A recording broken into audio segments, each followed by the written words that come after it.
Hi guys, I hope you're doing well. We're back again today with another Yu-Gi-Oh deck profile. This time I'm going to be showcasing my first place Centurion Horus deck that I took to my local OTS championship last weekend. I went undefeated with the deck, going 5-0 and winning this beautiful Promethean Princess playmat. The deck performed really well. There are a few changes that I would consider making, but we will go into that as we go through the list. So to start off, we have 3 copies of Centurion Primera. She is the one-card starter of the deck, one of the many one-card starters of the deck.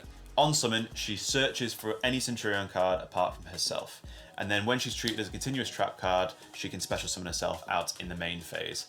As part of the combo, you usually want to search for the field spell off of Primera, but obviously that is hand dependent, and she goes really well when paired up with Centurion Trudea. Trudea is another one-card starter. She placed herself from the monster zone into the spell and trap card zone as a continuous trap card to place a Centurion monster from your hand or deck in the spell and trap card zone. And then she has another effect where she can special summon herself out from the spell and trap card zone, and you can choose to modulate her level to level 8. If for whatever reason she gets negated by something like Imperm or Veiler, the level modulation stays because it is a lingering trap effect that applies to the monster, not a monster effect.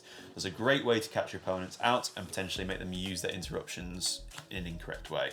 Finally, for the Centurion monsters, we have Centurion Emmett-6. He's the quote-unquote brick of the deck, but he's not too bad to draw if you draw him with anything other than Trudea. If you open this exact combination and only this exact combination to get the combo, it is a bit rough. You mainly use him for the fact that he's level 8 for synchro plays, but on your opponent's turn, you can target a Centurion monster in your monster zone, place it in your spell and trap card zone as a continuous trap, and special summon him out.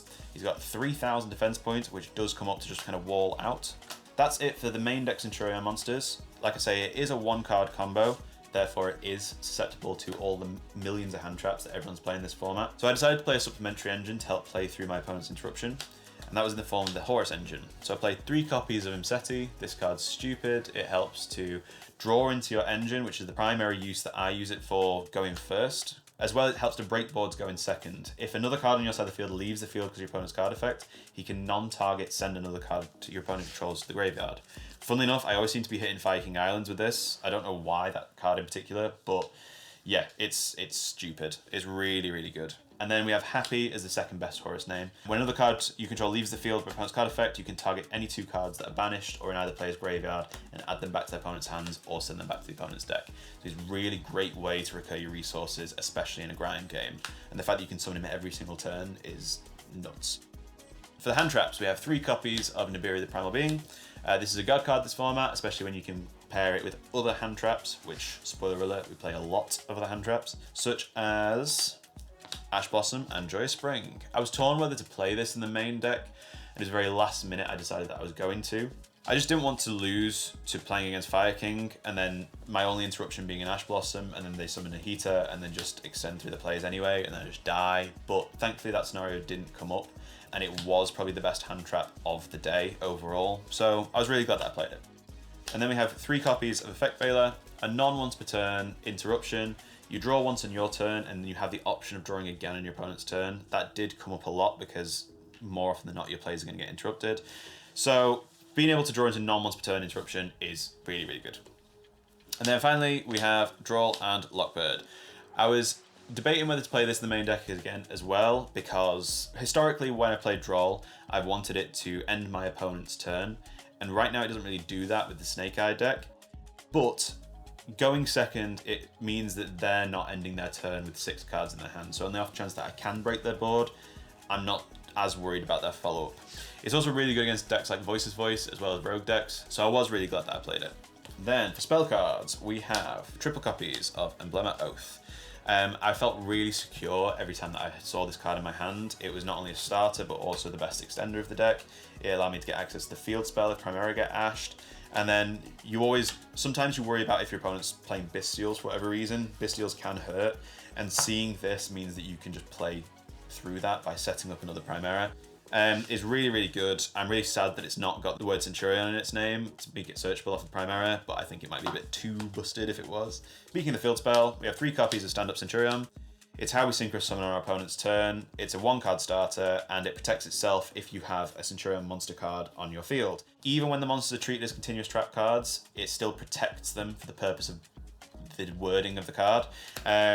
So it means that your opponent can really deal with this with banishment, things like Cosmic Cyclone. Anyone who's played this deck knows that Cosmic Cyclone is a bit of an issue, and so we play some cards in the side deck to be able to mitigate the risk of running into a Cosmic. Then we have 2 copies of King Sarcophagus. Card's crazy, up to 4 times per turn, send a Horus name by discarding a card, and then when this on the field, they can summon themselves back. It also turns them into a Ally of Justice Catasta by sending an opponent's monster at the start of the damage step to the graveyard. And that plays around like the Fire Kings and stuff, so the card's just crazy. It applies so much pressure, and your opponent's forced to deal with it. Otherwise, you just have 2 insanely big level 8 bodies coming back on the field every single turn. And then 1 Terraforming is the last 1 card starter. It searches the field spell, and the field spell's 1 card. It does play into draw, but not a lot of the deck plays into draw, really. It's very easy to play around. Then we have 3 copies of Super Polymerization. I was a bit unsure of this. I probably would cut this going forward. I'd probably cut this for Ghost Bell in the main deck, to be honest. This deck struggles going second, and so I thought such a strong board breaker like this is going to be key. But it only came up twice, and then one of the times I lost that game anyway. I used it once against a Voices Voice player to summon a Mud Dragon, and whether that won me the game, it's hard to say.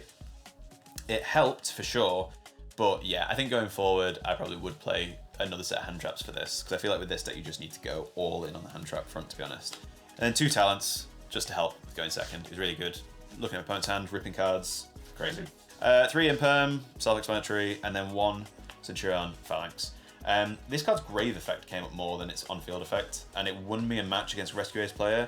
It was a match which I should have lost. It was in round 4, and he committed to an Axis Code, and then I was able to summon back a Legatia in the battle phase. And then he couldn't be over it, because it reduces Legatia's attack, and then Legatia protects itself. Where is my extra deck? There we go. For the extra deck, we have 1 copy of SP Little Knight. Card's really good. I only summoned it once, but it was really good at breaking boards. It banished the Voices Voice trap card, which was key to stopping their grind game. Yeah, every deck should be playing this card, in my opinion. And then we have Super Poly targets. 3 Mud Dragon of the Swamp. Nope. 1 Mud Dragon of the Swamp, 1 Garura, and 1 Earth Golem. I summoned this against Voices Voice. I summoned this against Plants in the finals. Obviously, you need to play them if you're playing Super Poly, but I think I would rather have something else in the extra deck, to be honest. But hey, worked out. 1 Cowboy. You got so much extra deck space that you can afford to play silly cards like this. Games are lasting so long at the moment that I didn't want to lose in time, and so being able to get 2 level 4s in the field to potentially win in time, I thought would be key, but it didn't come up. So, 1 Dingirsu, again, non-targeting removal, non-destruction removal. It was really good. I think this is mandatory in anything that plays Horus, to be honest, and it protects your cards from destruction as well. So, yeah, niche scenarios.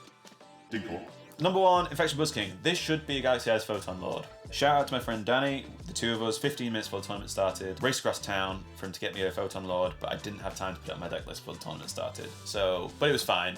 This is what took its place. I think this is just a cool card.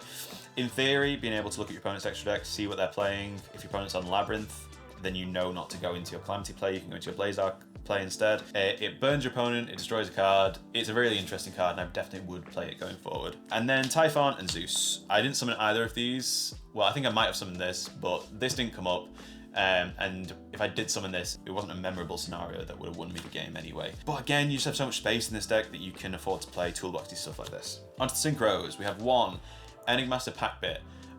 In theory, this allows you to extend through the very niche scenario where you have a level 4 Trudea and a Primera on board to still give you Legatia plays. And in other scenarios, it's non-targeting removal of your opponent's monsters. I think that there are better cards to fit this slot. But I think it's really interesting the idea of playing an Endear Servant package in this deck, and if so, this card is really, really strong. And it just looks cool. It's just a cool card. And out of my prizing for this event, my girlfriend pulled this from one of the packs, so big thank you to her, and so I'm gonna carry on playing it, because that's cool. And then finally we have Crimson Dragon and his friends. The main win condition of the deck. Blazar Dragon is nuts. It's a non-once per turn Omni Negate by banishing itself into the end phase. It can also negate summons as well as the battle phase. The battle phase effect has come up before, but doesn't really come up. And then the main reason why people want to play this deck is Calamity. This is the FTK button. This is a stupid card. This is getting banned. I'm really interested to see what this deck can do when this card gets hit. I really hope they don't hit Crimson Dragon, because this card becomes a problem every few years. But you can't rely on resolving this. This only resolves probably about 6 out of 10 times. So that's why you play so many hand traps, to be able to supplement all of this. And I actually summoned this quite a lot on my second turn to be able to insulate an OTK, because it's a lot easier to get 2 level 12s out on your second turn than it is on your first turn.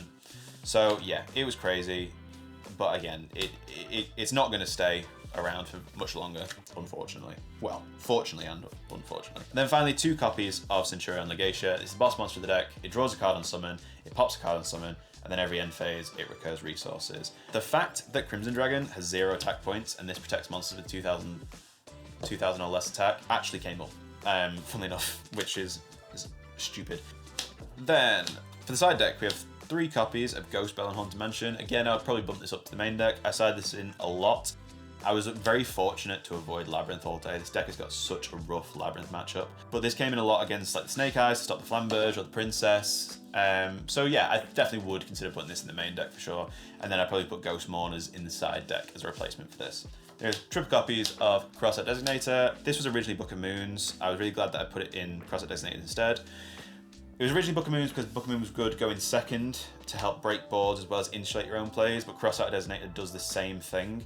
And because we're in such a link-heavy format, I just thought that I'd rather stop my opponent from interrupting me than having a dead Book of Moon in my hand going second. It also stops key cards like Cosmic Cyclone. I think this is one of the best going second cards of the format. It beats Viking Island and it stops the anti-spells and summon limits that your opponent's never going to side in against you. So I was really glad to have these, and they pretty much sided them in every single matchup, to be honest. And then going first cards with Triple Solemn Judgment. I drew this a lot and it was one of the best cards of the day.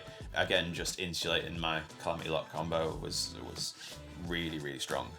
And then Anti-Spell Fragrance. Anti-Spell is particularly good in this deck because if you flip it, it forces your opponent to make a choice between whether they want to Cosmic this, so they can carry on playing their spell cards, or they Cosmic the field spell, in which case I'm probably going to Calamity Lock them and they don't get to play spell cards anyway. But yeah, it was really, really good, and the amount of times that I drew these 2 cards together post-side was nuts, and it's no wonder that I managed to go undefeated if I was able to do that. So yeah, that's the deck. It was really good. I really enjoyed it. It's a very fun deck. Is it the best deck of the room? Absolutely not. Did I get very lucky with a lot of my games? Absolutely. Don't get me wrong, I think I played really well, but yeah, there definitely was an element of luck involved. But I'm really happy. When I first returned back into wanting to play competitive Yu-Gi-Oh! Again back in like November last year, I said to myself, I really want to get my invite to the European Championships this year. And I managed to do it with the first deck that I picked up when I returned properly back to playing competitive again. So yeah, I'm really happy with it. Big thank you to everyone who was at the event. Thank you to the guys who ran the event at the shop. And yeah, there's another OTS coming up next weekend, which I think that now that I have my invite, I'm probably going to play something a bit more fun and a bit more weird. But we'll see. I've not made up my mind on that yet. But if I do well with that, then I'll upload a deck profile again. And yeah, thanks very much for watching, guys. I appreciate you a lot, and I'll see you on the next video. Thank you very much.